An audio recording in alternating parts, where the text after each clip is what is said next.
tic, usé, kino, magacrob, bol, mata, baga, mais wesh, mata, pucho, usé, kino, matagrabolisé. Défi 30 fois, Rabelais d'avril. On est le 18. Peut-être que on est le 17 au soir si c'est le 18, mais ça revient au même. On n'est pas dans ces contes d'apothicaire. En tout cas, on continue. On a commencé avec le Pantagruel, on a continué avec le Gargantua, avec une petite pause dans la Pantagruéline pronostication, vous vous en souvenez? On a attaqué il y a 2 jours le tiers livre, hier avec la Sibylle de Panzou, et là, un chapitre fondamental, je vous dis, dans une incohérence majeure. Panurge, le bouffon du Pantagruel, en 1532, rencontre Frère Jean, le bouffon de Gargantua, qui vivait 400 ans plus tôt. Les deux sont face à face. Et ce qu'on va découvrir, c'est l'univers. Vous ne croyez pas? On va voir. Tout ça, c'est une question du livre, de la tête et de la voix. Et c'est bien pour ça qu'on est ensemble.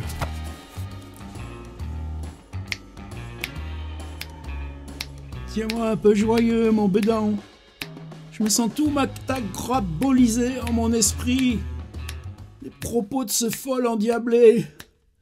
Écoute, couillon mignon, couillon pâté, couillon plombé, couillon feutré, couillon madré, couillon de stuc, couillon arabesque, couillon troussé à la levresque, couillon assuré, calandré, diapré, martelé, juré, grené, endévé, grenon, naté, l'été, calfaté, relevé, de grotesque, acéré, antiqué, agarencé, récamé, entamé, entre l'art des bourgeois, des morches, goudronnés, couillon, paltoqué, liripipier, vernissé, de Brésil, couillon organisé, couillon de passe, couillon des stocks, couillon forcené, couillon tassé, couillon farci, couillon poli, couillon poudre bif, couillon positif, couillon génitif, couillon gigantal, couillon ovale, couillon claustral, couillon viril, couillon de respect, couillon de séjour, couillon massif, manuel, absolu, membru, grémaux, turquois, brûlant, étriant, urgent, duissant, prompte, fortuné, coireau, de haute lice, requis, culot, de raf, aposté, désiré, d'ébène, de bruit, latin, accro, effréné, affêté, compassé, bouffi, joli, brandif, gérondif, actif, vital, magistral, monacal, subtil, de relais, d'audace, lascif, goulu, résolu, cabu, courtois, couillon, second, couillon, sifflant, couillon, gentil, couillon, panier, couillon, brusquet, couillon, prime sautier, couillon, clabot, couillon, usuel, couillon, exquis, couillon, falot, couillon, picardo, couillon, guelfic, couillon, ursin, de parage, gaspatronymique, gaspin, d'algamata, robuste, d'appétit, secourable, redoutable, affable, mémorable, palpable, bardable, tragique, transpontin, digestif, incarnatif, sigillatif, roncinant, refait, tonnant, martelant, strident, pimpant, paillard, gaillard, brochant, avorté, syndiqué, brelotant, de triage, de ménage, poupin, d'alidada, d'algébra, vénuste, insupérable, agréable, épouvantable, profitable, notable, musculeux, subsidiaire, satirique, répercussif, convulsif, restauratif, masculinant, baradoulinant, fulminant, étincelant, ariétant, arrictant, aromatisant, diaspermatisant, ronflant, pillard, couillon hochant, couillon talchant, couillon escaloté, couillon farfouillant, couillon culbutant, couillon accubutant, couillon culottant. Frère Jean, mon ami, je t'apporte révérence bien grande et te recevais à bonne bouche. Je te prie, donne-moi ton avis, me dois-je marier ou non? Eh bien, croyez-le si vous voulez, compagnons, compagnonnes, c'est la première fois de ma vie que je lis ça en entier. Il y en a 162, et je m'étais dit, bon, je vais en lire quelques-uns, etc. Oh, wow, l'intégrale, mes amis. Et, c'est fini, ce serait déjà assez pour ce... Non. Qu'est-ce qu'il fait, frère Jean? Eh ben, il lui répond. Il n'est, répondit frère Jean, cocu qui veut. Si tu es cocu, ergo ta femme sera belle, ergo tu seras bien traité d'elle, ergo tu seras sauvé. Ce sont topiques monacales, tu n'en vaudras que mieux, pêcheur. Tu ne fus jamais si aise. Vous voyez la farce, hein, c'est premier degré, mais c'est de la bonne logique populaire. T'y trouveras rien moins, ton bien accroîtra davantage s'il est ainsi prédestiné. Voudrais-tu contrevenir? Dis, couillon, flatterie, couillon, moisi, couillon, rouille, couillon, poitrine d'eau froide, couillon, transi, couillon, avalé, couillon, fané, couillon, RNA, couillon de saillance, couillon, albrené, couillon, prosterné, couillon, engroué, couillon, chomni, pendillant, appelant, gavache, égrené, incongru, fourbu, lanterné, embrené, amadoué, couillon écrémé, couillon supprimé, couillon rétif, couillon moulu, couillon dissolu, couillon morfondu, couillon disgracié, discrasié, flasque, égoutté, accravanté, charboté, mitré, baratté, bimblotté, andouillé, vidé, chagrin, démanché, véreux, veineux, malandré, tassier, sardonique, historié, farineux, hargneux, gangreneux, croûte levée, dépenaillé, maté, goglu, trépelu, trépané, basané, viré, feuilleté, esprimé, chétif, putatif, vermoulu, courbattu, malotru, biscarié, léger, diaphane, dégoûté, chipoté, alboté, chapitré, chicané, échambouillé, barbouillé, ridé, hove, morné, peineux, fourbu, méagné, tilbé, spacelé, dégingandé, couillon farcineux, couillon variqueux, couillon véreux, couillon éclopé, couillon fanfreluché, couillon frelotté, couillon farfelu, couillon mitonné, couillon boucané, couillon effilé, couillon viédasé, couillon mariné, couillon estiomené, étripé, tielbé, syncopé, riopopé, déchiqueté, ventousé, effructé, gercé, pantois, futé, de godaille, fistuleux, langoureux, maléficié, hectique, usé, quino, matagrabolisé, macéré, paralytique, dégradé, perclus, de ratpenade, de pétarade, allé, désiré, hébété, cognant, cornant, appelant, barré, assassiné, dévalisé, anonchali, de matafin, bas de laurier, déchalandé, extirpé,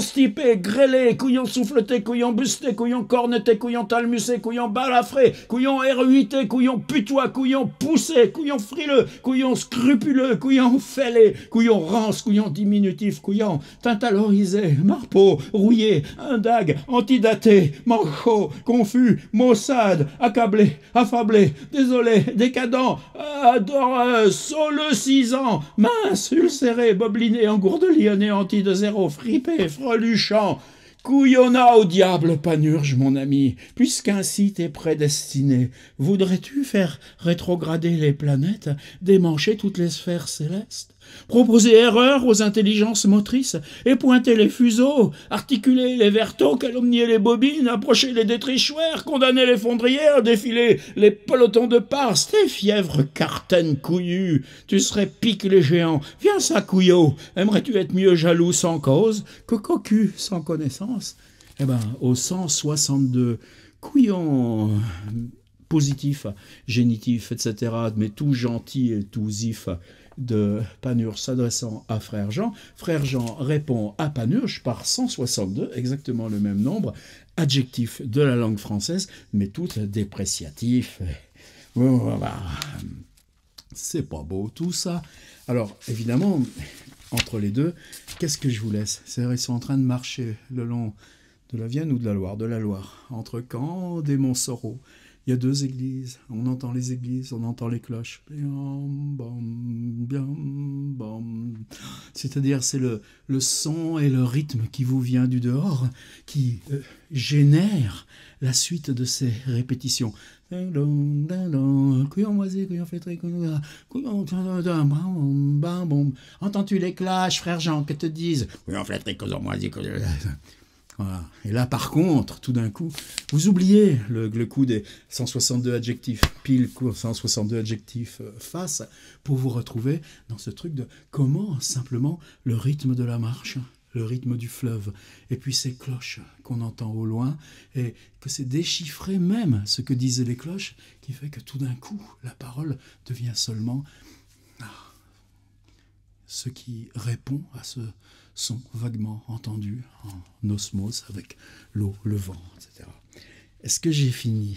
Pas tout à fait, pas tout à fait. Je vous ai dit, Panurge et Frère Jean, il y a juste un problème, c'est qu'ils accomplissent dans 2 livres différents la même fonction narrative, mais à 400 ans d'écart et qu'il n'y a aucune raison qu'ils se trouvent face à face. Donc tout d'un coup, il faut bien qu'on dise l'un à l'autre, que Panurge dise à Frère Jean « Eh, ami, si tu as 400 ans de plus que moi, que fais-tu là ?»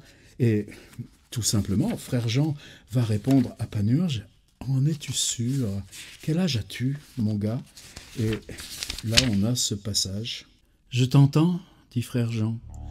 Mais le temps mate toutes choses. Il n'est le marbre ni le porphyre qui naît sa vieillesse et décadence. Si tu ne en es là pour cette heure, peu d'années après subséquentes, je te ouïrai confessant que les couilles pendent à plusieurs par faute de gypsière. Déjà vois-je ton poil grisonné en tête, ta barbe par les distinctions du gris, du blanc, du tanné, du noir, me semble une map monde. Regarde ici, voilà Asie, ici son Tigre et Euphrate, voilà Afrique, ici est la montagne de la lune, vois-tu les palus du Nil, de ça est Europe. Vois-tu Thélème, ce toupet ici est tout blanc. Sont les monts hyperborés par ma soif, mon ami. Quand les neiges sautent aux montagnes, je dis la tête, le menton, il n'y a pas grand chaleur par les vallées de la Braguette. T'es mal mule, répondit Panurge. T'entends pas les topiques? Quand la neige est sur les montagnes, la foudre, l'éclair, l'élan, le molubec, le rouge grenat, le tonnerre, la tempête, tous les diables sont par les vallées. En veux-tu voir l'expérience? Va au pays de Suisse, etc., etc. Et là, c'est le truc exactement. Tu me reproches mon poil grisonnant et ne considères point comment il est de la nature des poireaux et qu'elle, nous voyons la tête blanche et la queue verte, droite et vigoureuse. Retour farce. N'empêche que, tout d'un coup, qu'est-ce que c'est le visage? Qu'est-ce qu'il y a?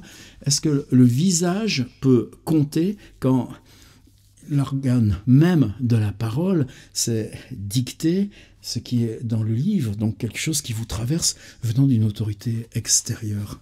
Le visage, il faudra attendre bien longtemps pour que ça arrive en littérature. Regardez Henri Michaud, regardez Edmond Jabès. Eh bien là, tout d'un coup, surgit, alors qu'on n'a pas encore de philosophie du sujet, qu'on est encore en train de se battre par les personnages. Mais justement, c'est 2 personnages qui ont la même fonction.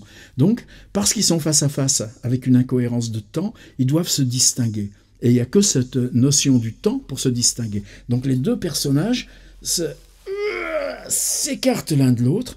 Et qu'est-ce que voit Frère Jean? Frère Jean voit apparaître devant lui le visage de Panurge et lui dit « Ton visage n'a pas d'âge ».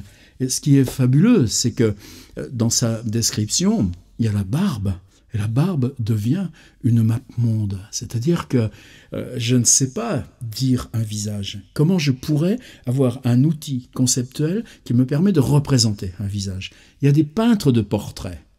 Et ça, dans Rabelais, on a très souvent même l'irruption des toiles, des peintures, et la notion de portrait, c'est le peintre qui fait exister le visage comme représentation. La littérature, elle ne sait pas faire.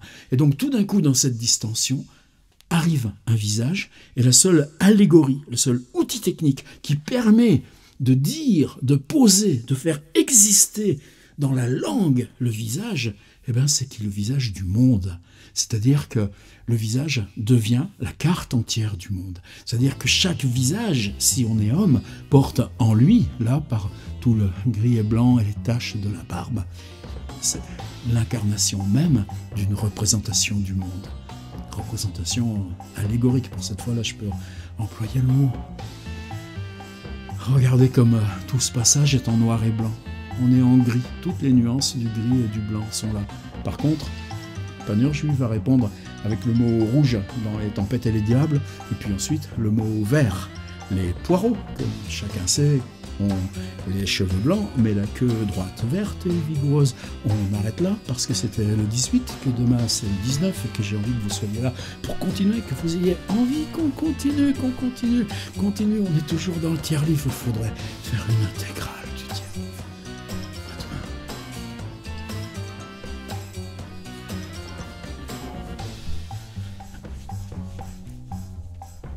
Et là, moi, j'ai la carte du monde.